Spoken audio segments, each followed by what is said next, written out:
Salut tout le monde, bienvenue dans cette nouvelle vidéo. Aujourd'hui, je vais te présenter ceci, mon nouveau gimbal que j'utilise depuis plusieurs mois maintenant, le Zhiyun Crane M3.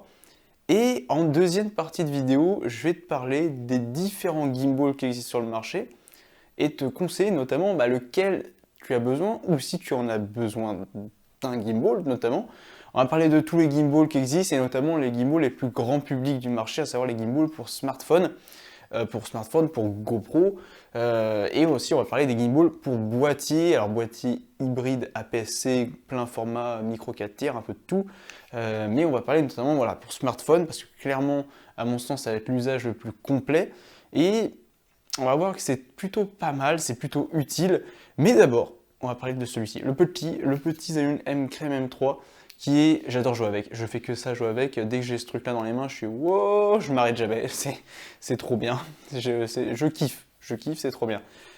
Alors, le Zhiyun Crane M3 qui est juste ici, qui est à mon sens très très complet, je l'ai acheté en début janvier, donc ça a quelques mois, donc ça a 3 mois, ouais, ça fait pratiquement 3 mois que je l'ai celui-ci.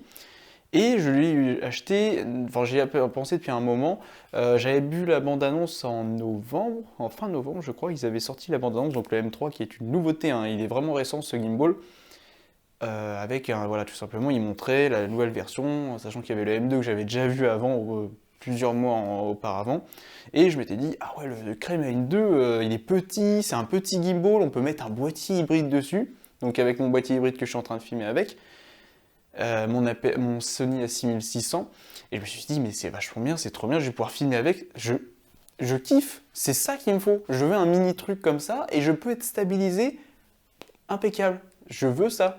Donc j'avais prévu d'acheter le M2 donc qui était plutôt un bon investissement parce que c'est un gimbal qui coûte environ 200 € en fonction des packs qu'on prend et pour 200 € clairement c'est pas cher du tout.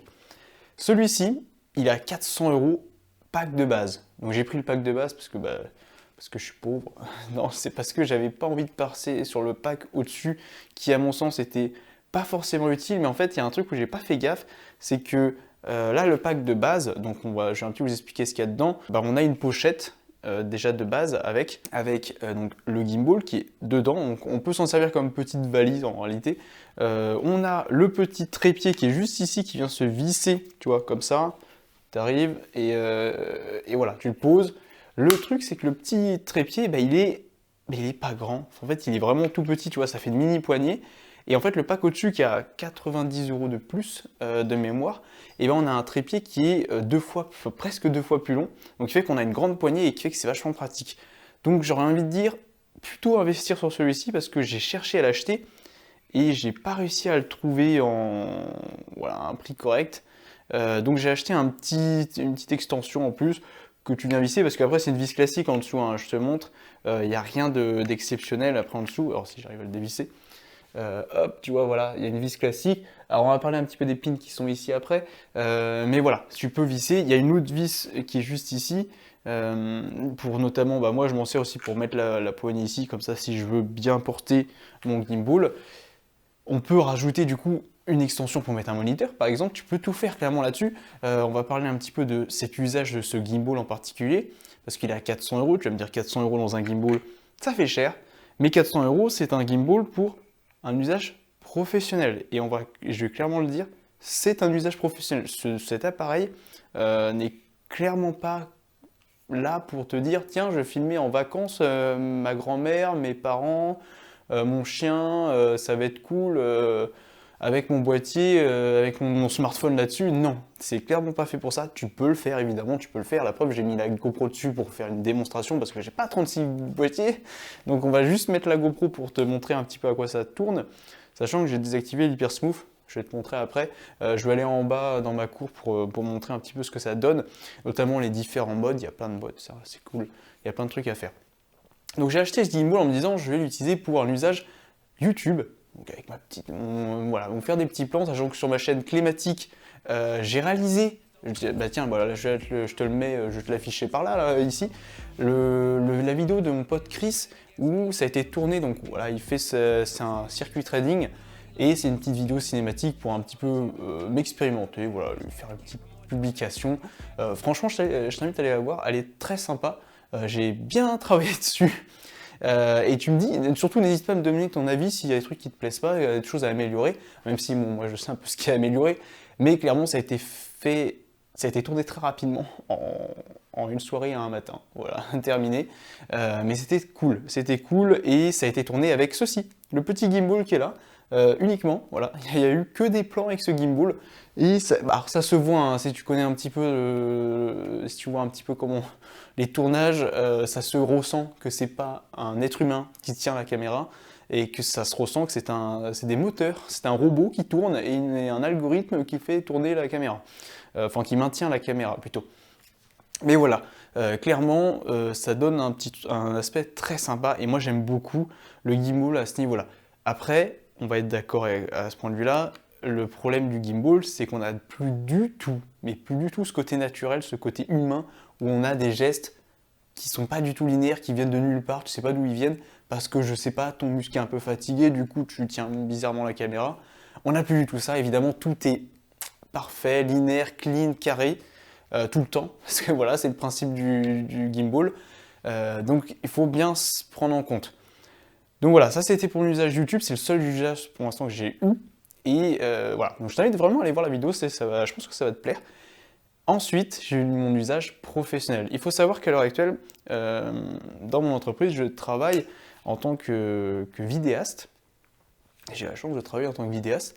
Et j'avais plein d'interviews à tourner, j'avais plein de vidéos à faire, etc. Bref, il fallait que ça soit assez run and gun, j'avais pas trop le temps, il fallait que j'allais très très vite parce qu'en fait mes collègues travaillaient, du coup il fallait que je les filme, interview, les films en train de travailler, etc. Il y a plein de trucs et j'avais besoin d'un appareil qui puisse stabiliser tout de suite, tout nickel. Donc, gimbal. Et gimbal, le Crème A3 en particulier parce qu'il me fallait quelque chose de petit. Je viens juste avec mon petit sac à dos, tac, je pose mon sac à dos, j'ai tout dedans, je le sors, je mets ma caméra, terminé. Voilà. On reste simple, il faut que ça soit efficace. Et moi derrière, je suis pas là avec 36 trucs en train de me balader, tu vois, j'ai plein de trucs, wow, j'arrive, tu sais, je fais peur. Non, là j'arrive avec mon petit gimbal. Alors je faisais quand même peur à mes collègues parce que tu vois un mec arriver avec un gros boîtier photo, enfin un gros boîtier, avec un petit boîtier, mais avec dès que je me ramenais avec mon 16 mm, tu fais oula, c'est pas un truc basique ça. Et avec mon petit micro et mon petit gimbal, donc évidemment, ça jamais, les collègues qui n'ont jamais vu un gimbal de leur vie, tu vois un mec arriver, il fait ça, tu te dis oula, bizarre lui. Ok. Et non, voilà, c'était mon usage professionnel. Et depuis, voilà, depuis le début depuis janvier, ouais, enfin mi-janvier à peu près, j'ai commencé à faire ça. Donc je saigne particulièrement ce gimbal au boulot tout le temps, littéralement tout le temps, et c'est pas fini, ça va être tout le temps. Voilà, donc c'est un usage pro. Donc dans ce cas-là, clairement, c'est utile. C'est un investissement 400 €, c'est clairement un très très bon investissement parce que j'utilise tout le temps et c'est du genre de matos où ça, tu gardes ça des années. Parce que c'est pas un gimbal, on le sait, hein, ça évolue pas beaucoup. Ça fait des années, au début des gimbals, tout ça, il y avait l'évolution parce que c'était pas au point nickel, quoi. Il y avait des évolutions. Et clairement, aujourd'hui, quand on arrive avec des stades où tu as des trucs tout petits, je sais pas, regarde ma main, juste regarde ma main, elle est pas grande. Je tiens, là, tu vois, bah là, la poignée ici, ça fait pas partie du gimbal, mais voilà, il reste plus que le moteur en haut là. Et voilà, j'occupe tout le gimbal. Et après, tu as tout le système au-dessus. Et c'est tout. Voilà, c'est pas grand. Et voilà, et juste avec ça, je peux tout filmer, tout stabiliser, impeccable. Alors là, du coup, je suis avec ma GoPro 8. Évidemment que, regarde, si je fais ça, ça va très vite, c'est clean, c'est vraiment nickel. Bon là, avec la caméra, ça va être un peu flou. Mais voilà, tout est nickel. Et clairement, c'est normal parce que la GoPro est extrêmement légère. J'ai même pas bien configuré la GoPro dessus, tellement c'est léger, tellement les moteurs suivent. Il ne faut pas l'oublier. Alors, j'ai d'abord vite fait parler de tout ce qu'il y a dans la boîte. Donc, comme j'ai dit, il y avait le petit trépied. On a, juste ici, je te le montre, on a une petite flash LED. Donc, si j'appuie longtemps sur le côté, hop, ça l'allume. Voilà, et du coup, ça me permet d'éclairer. Et après, derrière moi, sur mon écran, hop, je te montre. Voilà, allez. Et derrière, moi, je peux augmenter, diminuer, je peux augmenter la température. Voilà, tout ça, je peux tout modifier. Et c'est quand même vachement pratique. Je rappuie longtemps, hop, ça s'éteint. C'est très très pratique. Franchement, si tu as besoin d'une lumière, tu prends ça, trop bien. Je l'ai jamais utilisé, j'aurais pu une ou deux fois en vrai l'utiliser, mais j'ai jamais utilisé parce que je pense que ça aurait été trop bizarre, mais j'aurais pu l'utiliser. On a des petits placements, parce qu'en fait c'est aimanté au-dessus de la lampe, et du coup il y a des petits filtres fournis avec, pour un petit filtre bleu, un petit filtre orange, bref, rajouter des filtres en plus, plutôt stylé. Ça coûte rien mais c'est très bien. On a bien entendu un port USB juste ici, alors, mon dieu, le focus, s'il te plaît fais le focus, voilà. Juste ici tu as le port USB avec une prise jack. En fait le port USB il est très très pratique. Enfin, c'est là que tu vois que c'est un truc professionnel, c'est que tu pourrais utiliser tout en Bluetooth, en réalité sur des boîtiers modernes, tu pourrais l'utiliser en Wi-Fi, etc., connecté, je sais pas, d'une certaine façon sans fil, mais on ne veut pas ça, nous on veut un côté filaire, un côté où tu branches, tu as les boutons ici, le bouton rouge c'est pour enregistrer, et du coup en fait tu lances l'enregistrement de ta vidéo à travers le gimbal, et pas à travers la caméra, et je te le dis, juste ça, c'est trop bien, c'est super bien. À part ça, on a une petite molette pour faire tourner, voilà, tu vois, tu peux faire tourner, voilà, j'arrive, je fais, regardez, ah, je règle le plafond, etc. Double clic sur le bouton arrière, tac, ça revient en arrière. Si j'ai envie de me filmer en vlog, triple clic, choup, voilà, ça filme, je rappuie 3 fois, ça revient dans l'autre sens. Simple, efficace, ça c'est du classique. Donc on a la lampe sur le côté, on a le port USB, il nous avance 8 heures d'autonomie. C'est bien 8 heures d'autonomie, l'autonomie est incroyable là-dessus, c'est un truc de fou. Je suis jamais arrivé au bout, hein, clairement, alors que pourtant j'ai bien saigné le gimbal. On a un écran tactile couleur. Quand j'ai vu ça, j'ai fait ah ouais, il y a un écran tactile, ok, pourquoi pas. Je crois que c'est même. Non, c'est du LCD, hein, c'est pas de l'OLED. C'est du LCD. On a du coup plein de modes, on va en parler, je vais aller juste en bas. On peut voir un petit peu en direct ce qui se passe sur le gimbal. Allez, fais le focus. Voilà. Et là, du coup, si je bouge, tu as des petits graphiques qui changent pour te dire un petit peu qu'est-ce qui change, etc. Tu as plein de modes différents, on a dit la lampe, etc. Je tiens à préciser que ces genres d'appareils, il faut bien les régler donc dans le bon ordre. Alors, il y a plein de vidéos tuto pour bien régler son gimbal. En gros, il faut démarrer en haut. Tu règles en haut, tu règles cette partie-là, ensuite tu règles cette partie-là, je ne sais plus exactement quel nom.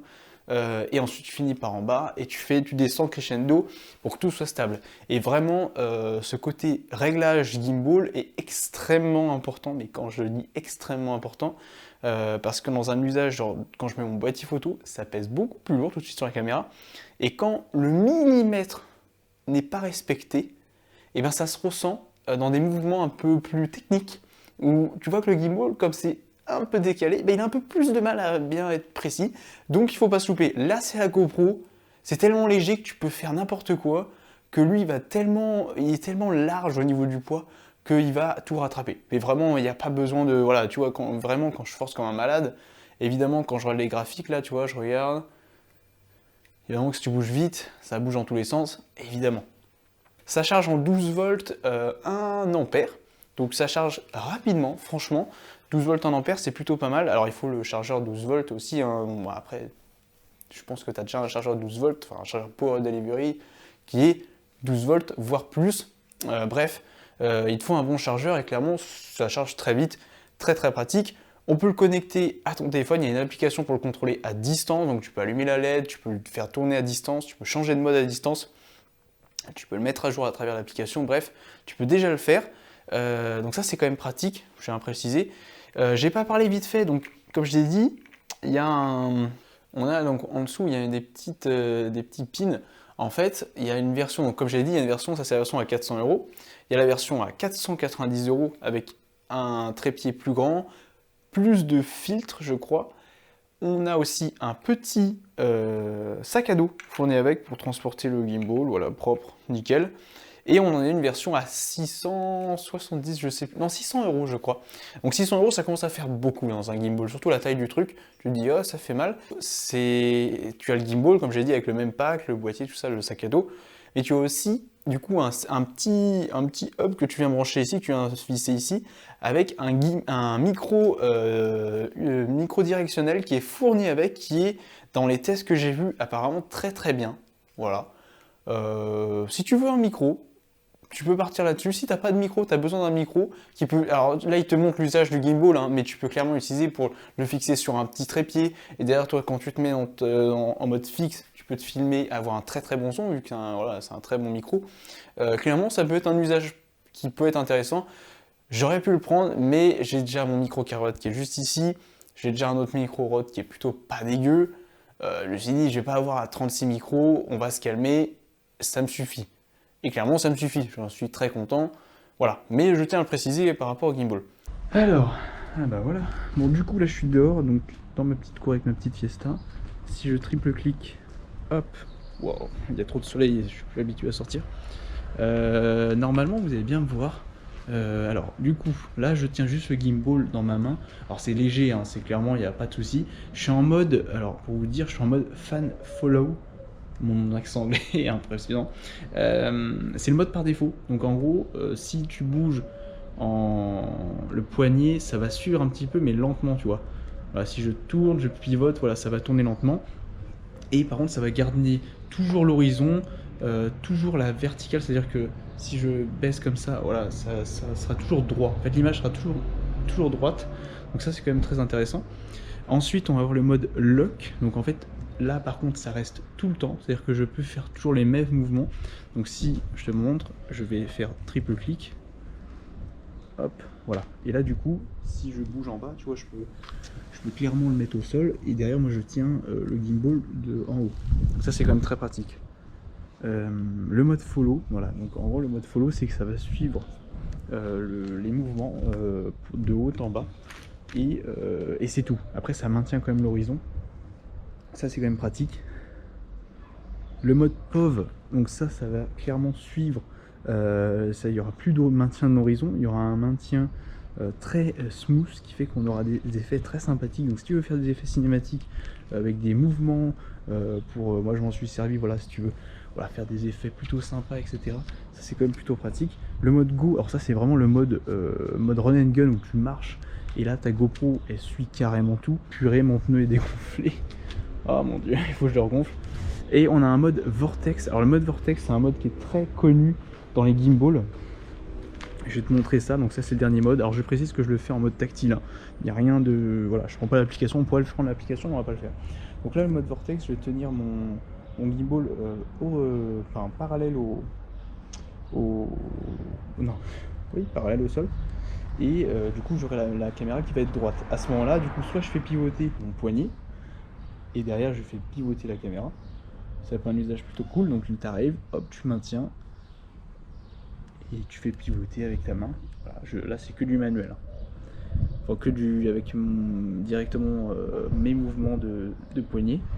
Et si je veux faire un peu plus linéaire, mais totalement linéaire, et ben je peux tout simplement utiliser le joystick dessus et je fais pivoter. Voilà, je ne bouge pas là, hein, j'utilise juste le joystick. C'est quand même plutôt pratique. Voilà, alors c'est lent, hein, mais après derrière ce que je peux faire, c'est par exemple avancer en même temps et faire un effet sympa. Voilà. Bon, ma Fiesta, voilà.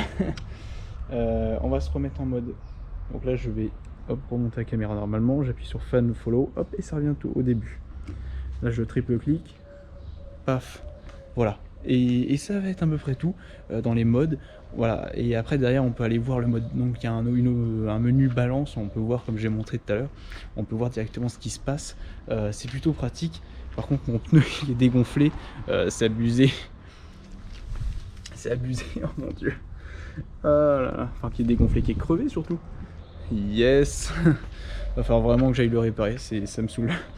Mais donc voilà pour le gimbal, franchement j'en suis super content. Très très bon appareil.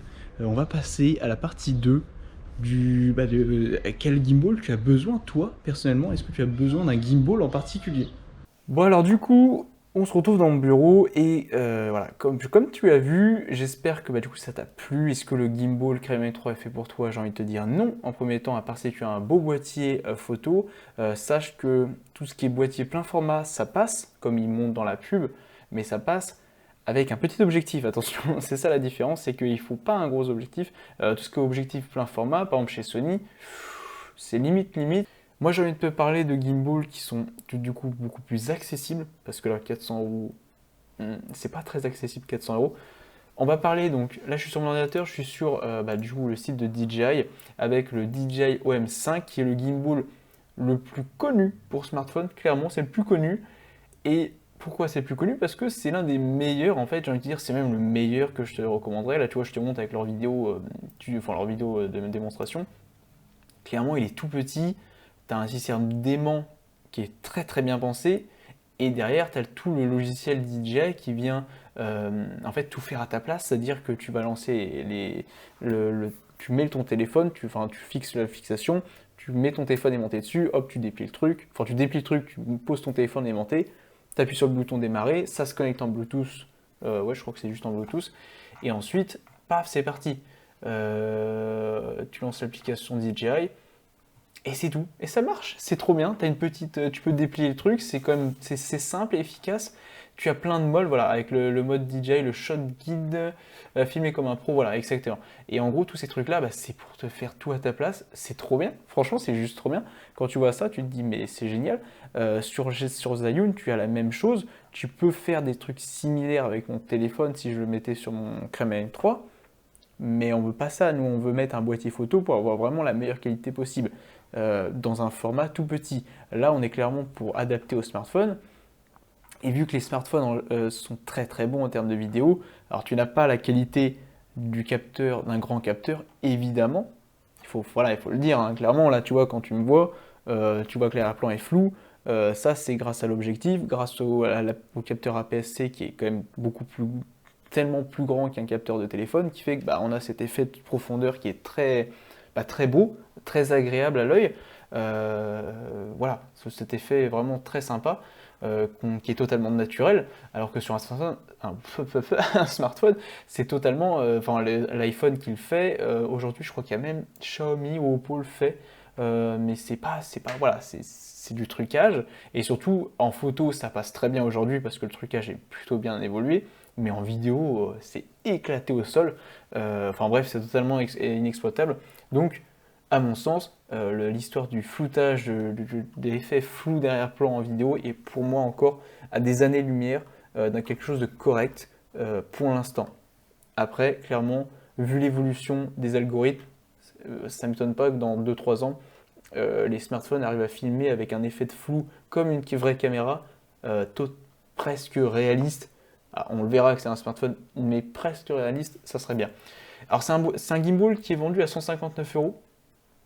À mon sens, c'est pas cher si tu l'utilises souvent, clairement, parce que si tu filmes tout le temps, tu fais beaucoup de vidéos, etc. avec, franchement, c'est pas mal, ça vaut le coup.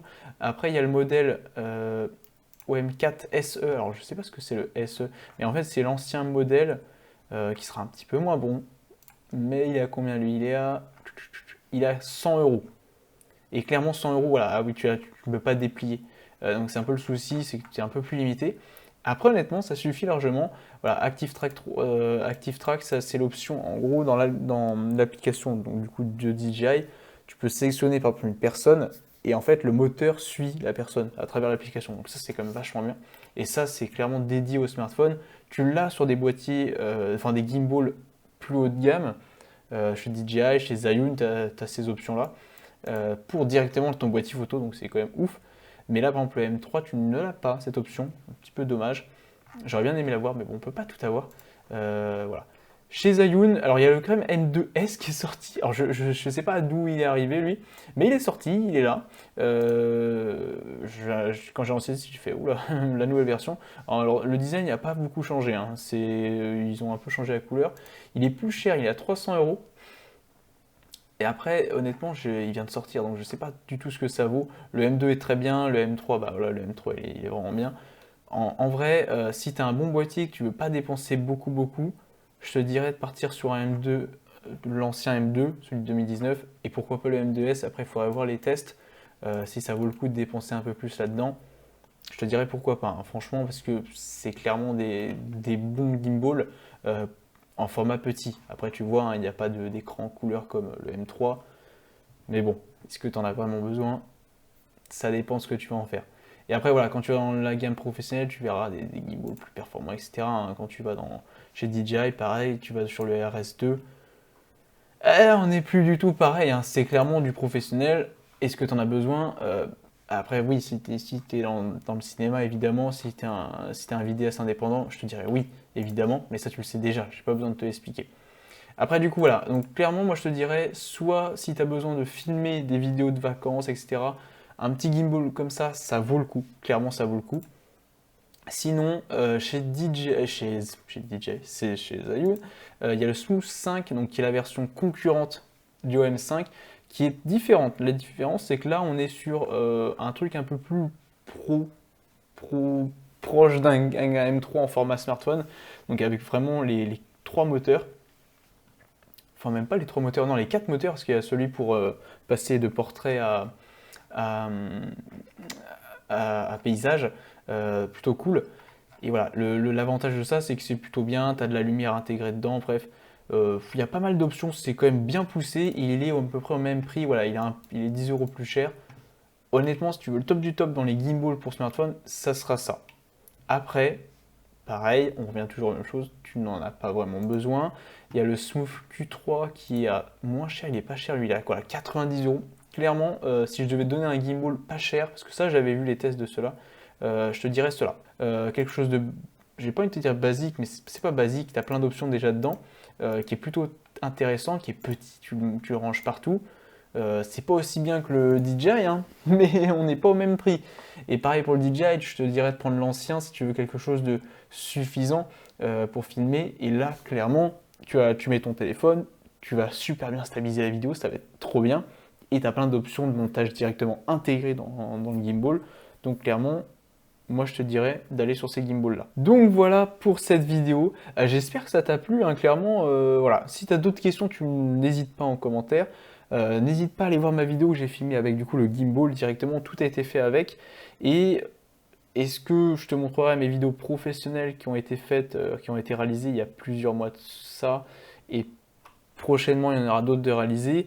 Je vais essayer de réaliser d'autres vidéos, voilà, on verra, il y aura plein de trucs de réaliser, mais c'est pas encore fait. Donc voilà, pour l'instant c'est en cours, on verra. Je sais que je fais pas beaucoup de vidéos en ce moment, je suis vraiment désolé, j'ai tellement de trucs à faire, c'est abusé.